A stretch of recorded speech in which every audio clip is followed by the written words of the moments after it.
자, 이제 실력수수 실전 문제 볼게요. 16쪽입니다. 여러분들이 문제를 다 푸셨을 거라 생각을 하고 나가는 겁니다. 문제 안 풀고 해설 강의만 보는 거 아무 의미 없습니다. 그냥 손만 아픈 거예요. 그러니까 꼭 문제를 먼저 풀어보시고 해설 강의를 보셔야 돼요. 인권 침해에 대한 설명으로 옳은 겁니다. 후진국에서만 발생한다? 선진국에서는 인권 침해 발생 안 합니까? 선진국에서는 학교 폭력 없어요? 이거 틀린 거죠. 2번 범죄 행위와 관련이 없다? 범죄 행위와 왜 관련이 없겠어요? 범죄 행위와 관련이 있지. 여러분 학교 폭력 범죄 행위 아닌가요? 그거 범죄 행위예요. 그죠? 네, 그러니까 관련이 있죠. 국가 권력에 의해서만 발생한다? 인권 침해는 국가 권력에 의해서만 발생하는 게 아니라 개인에 의해서도 발생할 수가 있죠. 학교 폭력 국가에 의해서 발생하는 거 아니잖아요. 4번 국가기관을 통해 구제받을 수 있다. 맞죠? 내가 인권을 침해당하면 뭐 인권위원회에 이제 제소를 하든 아니면 법원에 가서 이제 뭔가 이제 구제를 받던 그렇게 해야 되죠. 그래서 답은 4번이 맞고요. 그 다음 5번 헌법에 규정된 기본권에 대해서는 발생하지 않는다가 아니라 기본권에 대해서 발생을 하죠. 그러니까 인권 침해 같은 경우도 그 저번에 제가 앞에서 말씀드렸죠. 학생들이 백신을 안 맞으면 만약에 뭐 독서실 못 간다, 학원 못 간다 이렇게 하는 것도 다 기본권 침해에 들어가는 거고 학생들의 기본적인 학습권을 침해하는 게 되는 거죠. 그것도 다 인권 침해였었죠. 그래서 헌법에 규정된 기본권에 대해서는 발생하지 않는 게 아니라 발생합니다. 답은 4번. 2번 인권 침해 구제 기관에 대한 설명으로 옳은 것입니다. 헌법재판소는 형사재판을 담당한다? 헌법재판소는 법이 제대로 됐냐 안 됐냐를 따지는 것이 헌법재판소예요. 그러니까 이 헌법재판소에서 형사재판을 담당하는 게 아니라 헌법재판소는 법에 관련된 거, 이 법이 제대로 된 법이냐 아니면 이 법이 국민의 기본권을 침해하고 있느냐 없느냐 그런 걸 따지는 겁니다. 그러면 형사재판은 어디서 담당한다? 그건 법원에서 담당하는 거예요. 형사재판은 뭐냐면 그런 거 있죠. 도둑질하거나 뭐 사람을 죽이거나 아니면은 뭐 그런 강력범죄들 있잖아요. 그런 것들을 담당하는 곳이 바로 법원입니다. 우리가 누군가를 때렸는데 그 사람이 만약에 죽었어. 그러면 우리 재판 받잖아요. 그게 형사재판이에요. 나라에서 이거는 무조건 이거는 너는 이거 처벌받아야 돼 라고 해서 나라가 이제 그 사람을 잡아들여서 이제 재판을 하는 거, 그게 바로 형사재판입니다. 자, 2번 법원은 법률이 헌법에 위반되는지를 가린다. 법률이 위반되는지를 가리는 거, 그러니까 법 자체가 제대로 됐느냐 안 됐느냐 그거를 가리는 것은 법원이 아니고 헌법재판소입니다. 헌법재판소. 3번 국가인권위원회는 인권을 보호하는 민간기관이다. 민간기관이 아니고 국가기관이죠. 민간이란 말은 그냥 나라와 상관없이 개인적인 그런 회사나 아니면 개인에 의해서 만들어진 그런 기관을 이야기하는 거예요. 공권력이 없죠. 그러니까. 자, 4번 법원은 인권과 관련된 정책을 조사하여 개선을 권고한다. 개선을 권고하는 거 딱 한 군데였었죠. 바로 어디다? 국가인권위원회. 이거 다 적어놔야 된다 얘들아. 그냥 뭐 강의만 찍 보고 있으면 안 돼. 5번 헌법재판소는 국가 권력에 의한 기본권 침해를 구제한다. 그쵸? 헌법재판소는 기본적으로 법이 제대로 됐는지 안 됐는지 그거에 대해서 따지기도 하고, 그리고 그 국가 권력에 의해서 국민의 기본권을 침해할 때도 헌법재판소가 구제하는 겁니다. 답은 그래서 5번. 3번 가와 나의 인권 침해를 해결할 수 있는 기관으로 옳은 겁니다. 갑은 자신의 동의 없이 촬영한 사진을 병원 홍보에 이용한 땡땡 피부과 원장에게 손해배상을 받고자 한다. 법원이죠 뭐. 그 다음에 을은 인터넷 이용자의 실명과 주민등록번호를 확인해야만 인터넷 게시판에 글을 올릴 수 있도록 규정한 법조항이 헌법에서 보장하고 있는 표현의 자유를 침해한다고 생각했다. 자, 가는요, 이거는 손해배상을 피부과 원장에게 청구를 할 거니까 이건 어디서 따지는 거다? 이건 법원에서 따지는 게 맞아요. 근데 나 같은 경우는 법조항이 잘못됐다고 그랬잖아. 생겨져 있는 법 자체가 잘못돼 있대. 그럼 법조항이 잘못된 거에 대해서 어디 가서 따진다고 그랬어? 이거는 헌법재판소 가서 따지는 겁니다. 헌법재판소. 법이 잘못됐으니까, 혹은 법이 나의 기본권을 침해하고 있으니까 그거를 좀 구제해 주세요. 그건 어디 간다? 헌법재판소. 답은 1번이죠. 법원과 헌법재판소. 자, 그 다음 4번. 사례에서 한이가 할 수 있는 인권 침해 구제 방법으로 가장 적절한 거. 방송인 한이는 얼마 전 한 팬으로부터 자신의 휴대전화가 해킹당한 사실을 알게 되었습니다. 팬이 공개하지 않은 자신의 사진들을 인터넷에 올렸기 때문입니다. 이로 인해 한이는 광고 계약이 취소되는 등 금전적 정신적 손해를 입었대요. 한 팬 때문에 금전적 정신적 손해를 입었어요. 이거는 개인과 개인 간의 그러한 이제 개인과 개인 간의 그러한 문제죠. 그 한 펜 때문에 내가 피해를 입었잖아. 개인과 개인 사이에 문제가 발생한 거. 이걸 우리가 흔히 민사라고 하는데 민사는 어디서? 그거는 법원에서 처리하는 겁니다. 법원에서. 법원에서 이제 가서 따져야 돼요. 답은 3번이죠. 법원에 손해배상 청구 소장을 제출한다. 소장이라는 건 고소장을 얘기하는 거예요. 법원에다가 고소장을 제출하는 거야. 여러분들요, 만약에 누군가, 여러분들 페이스북에 와서 누가 여러분들한테 악플을 겁내 달았어. 그래서 그거를 걔를 좀 고소하고 싶어. 그거 다 이제 법원 가서 하는 거야. 법원 가서 하는 겁니다. 국가인권위에 진정을 낸다? 이거는 내가 인권 침해를 당했을 때. 그리고 2번 법원의 헌법소원 심판. 헌법소원이요? 헌법소원이 왜 법원이에요? 이거는 거기 가야지. 헌법재판소 가야지. 잘못됐어요. 이게 잘못됐어요. 이거 헌법재판소 가야 돼요. 그 다음에 헌법재판소에 위헌법률 심판을 청구한다? 위헌법률 심판이라는 건 뭐예요? 법이 잘못됐다라는 걸 가서 얘기를 하는 거야. 이 법이 잘못된 법이다. 그거를 이제 다시 따져주세요 하는 게 위헌법률 심판인데 지금 내가 법이 잘못된 겁니까? 아니잖아. 한 펜에 의해서 내가 피해를 당한 거잖아. 5번 국가인권위에 행정소송을 제기한다? 에? 행정소송이요? 행정소송은 법원에다 제기하는 건데요. 그리고 이게 인권 침해에 대한 얘기가 아니잖아요. 다른 사람으로부터 피해를 당한 거니까. 그지? 답은 3번이죠. 법원에 손해배상 청구 소장을 제출한다. 여러분들 이런 거랑 마찬가지야. 우리 반에 어떤 애가 내 핸드폰을 뽀겠어. 근데 걔가 배상을 안 해줘. 그러면 이제 법원에 가가지고 이제 고소하는 거죠. 걔가 만약에 물어주지 않는다 하면. 그거랑 똑같은 거야. 답은 3번. 자, 5번 국가인권위원회에 대한 옳은 설명을 보기위해서 고른 거야. 기억, 교육을 통한 인권인식을 향상한다. 맞죠?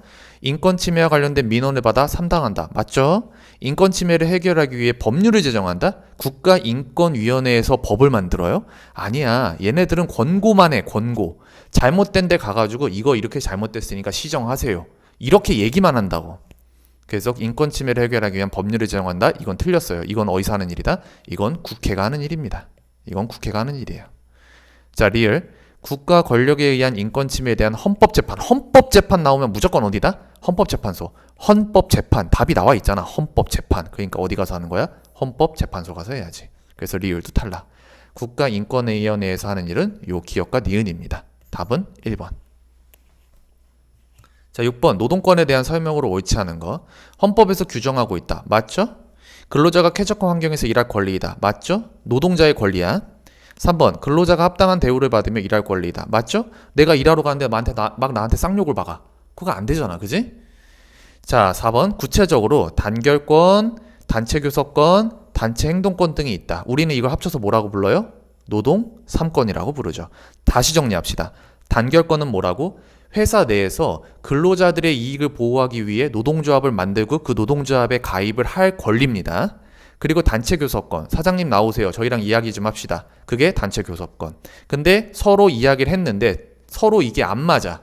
우리는 10만 원 올려달라고 했는데 경영진 측에서 5만 원밖에 못 올려준대. 그럼 우리 앞으로 일 못해. 파업. 그게 단체행동권이야. 자, 5번 사용자가 근로자보다 불리한 위치에 있으므로 보장이 필요할 때 여러분 사용자는 누구예요? 사용자는 사장을 얘기하는 거예요. 그리고 근로자가 직원을 얘기하는 거예요. 근데 사장님이 직원보다 불리한 위치에 있어요? 사장님이 거의 뭐예요? 늘 갑이잖아. 직원이 을이고. 그지? 그래서 보장이 필요하다요? 아니잖아. 사장님을 보호하기 위한 노동법이 아니잖아요. 그죠? 노동 근로자를 보호하기 위한 노동권이지. 답은 그래서 5번이 틀린 거죠. 5번이 틀렸습니다. 틀린 거예요. 나머지 다 맞고. 자, 그 다음에 옆에 7번 볼게요.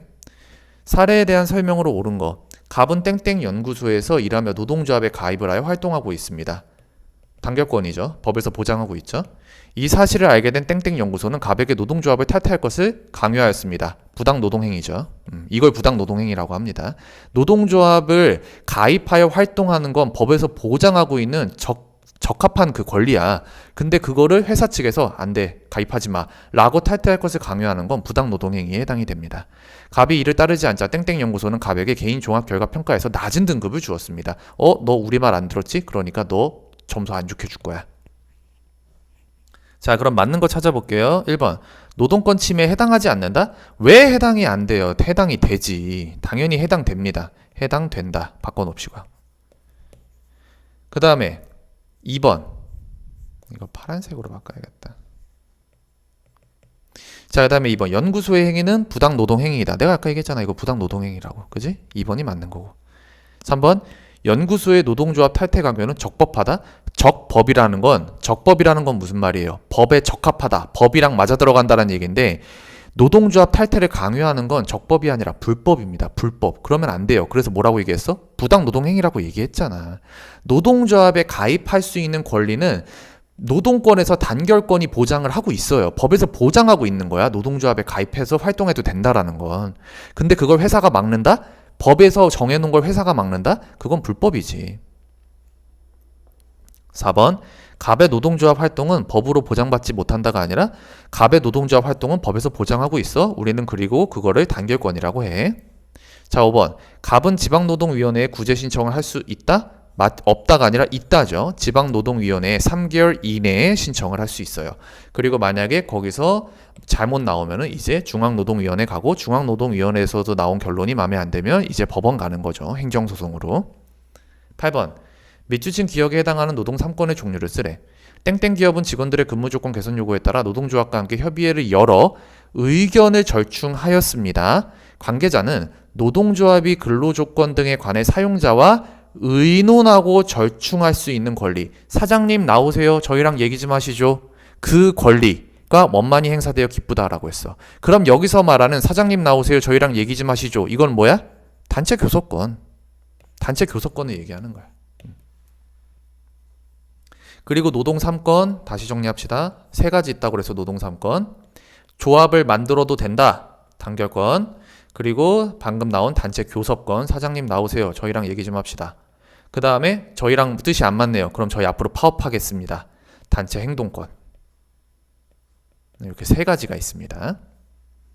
자, 9번. 노동권 침해 구제 절차에 대한 옳은 설명을 보기에서 고른 겁니다. 중앙노동위원회의 판정에는 불복할 수 없다? 아니야. 불복할 수 있어. 불복하고서 그 다음에 어디로 갈 거야? 법원에 가다가 행정소송할 거야. 지방노동위원회에서 중앙노동위원회, 중앙노동위원회에서 법원으로 갑니다. 그래서 중앙노동위원회의 판정에도 불복해서 법원에 가서 다시 한번 재심을 받을 수가 있습니다. 자, 그 다음에 니은. 재심 신청은 초심 판정 후 10일 이내에 해야 됩니다. 맞아요. 자, 디귿. 침해 발생 후 3개월 이내에 지방노동위원회에 구제 신청을 할 수 있습니다. 맞아요. 구제 신청, 재심 신청은 10일 이내에 해야 된다. 재심은 어디 가서 하는 거죠? 재심 신청은 지방노동위원회 하는 거죠. 지방노동위원회에서 중앙노동위원회로. 자, 그 다음에 어디 있죠? 그 다음에 리얼. 지방노동위원회의 판정에 불만이 있을 때는 법원에 재심 신청을 할 수 있다가 아니라 중앙노동위원회에 재심 신청을 할 수 있어요. 지방노동위원회에서 중앙노동위원회로, 중앙노동위원회에서 어디로? 법원으로. 이렇게 넘어갑니다. 한 번에 건너뛸 수 없어요. 그래서 기역과 리을이 틀렸고 기역과 리을이 탈락. 그리고 니은과 디귿이 맞습니다. 여러분 내용 자체가 엄청 어렵진 않아요. 근데 기본 내용이 여러분들이 암기가 안 돼 있으면 풀 수가 없는 거지. 그러니까 이 강의를 반복해서 들으세요. 공부하기 싫으면 그냥 강의 틀어놓고 계속 그냥 반복해서 봐. 한 10번이고 20번이고. 그러면 어느 순간 외워진다니까? 외우기 싫어도 외워진다니까? 10번. 다음 사례를 읽고 물음에 답하래. 얼마 전부터 연우 씨의 집 맞은편에 높은 빌딩이 새로 지어지고 있습니다. 그런데 이 빌딩은 연우 씨의 집보다 너무 높고 지나치게 가깝습니다. 이런 탓에 연우 씨의 집에는 햇빛이 들지 않아 대낮에도 전등을 계속 켜 놓아야 합니다. 연우 씨가 처한 상황이 인권 침해에 해당하는지 서술하시오. 인권 침해 맞죠? 왜냐면 나는 햇빛을 자유롭게 쓸 수 있는데 그거를 앞집에서 막고 있잖아. 그지? 그러니까 인권 침해에 해당하는 게 맞는 거죠. 햇빛을 받을 권리를 침해당하고 있으므로 침해에 해당합니다. 연우 씨가 침해당한 권리를 구제받을 수 있는 방법을 서술하시오. 자, 개인이 피해를 당했죠. 앞집에 있는 행동에 그 앞에 있는 건물의 행동으로 인해서 내가 피해를 당했어. 그러니까 법원에다가 이제 손해배상 청구해야지. 내가 니네 건물 때문에 햇빛을 못 보고 있잖아. 그러니까 나한테 배상을 해줘. 그래서 재판을 통해 손해배상을 받을 수 있습니다. 개인이나 혹은 개인과 개인 간에 그러한 이제 문제가 생긴 거기 때문에 이제 민사를 청구하는 거죠. 민사소송을 제기하는 거죠. 법원에다가. 헌법재판소 그런 거 아니야. 헌법재판소는 법과 관련된 거야. 법. 자, 요거 잘 써놓으세요. 이렇게 잘 써놓으시고. 자, 그 다음에 11번 다음과 같은 헌법 조항을 규정한 이유를 서술하래요. 근로자는 근로조건의 향상을 위하여 자주적인 단결권, 단체 교섭권 및 단체 행동권을 가집니다. 왜 하겠어? 노동권을 보호하기 위한 거지. 근로자가 사용자보다 불리한 위치에 있기 때문에, 즉 사장님보다 직원이 불리한 위치에 있기 때문에 노동권을 보장하기 위해서는 노동 3권을 헌법에 규정하고 있습니다. 이제 법으로 보장을 해놓는 거야. 약간 최저임금 같은 것도 다 비슷한 거지. 최저임금을 만약에 법으로 보장을 안 해놓으면 막 사장님들은 돈 많이 안 주려고 할 거 아니야. 그죠? 그러니까 그런 걸 이제 근로자의 복지를, 근로자의 권리를 보호하기 위해서 노동 3권 혹은 노동권을 다 만들어 놓은 거죠. 됐죠? 자, 그 다음에 영상을 잠깐 멈추시고 이제 뒤에 있는 대단원 마무리 문제를 여러분들이 한번 풀어보시기 바랍니다. 풀어보시고 마지막 해설 강의를 듣도록 할게요.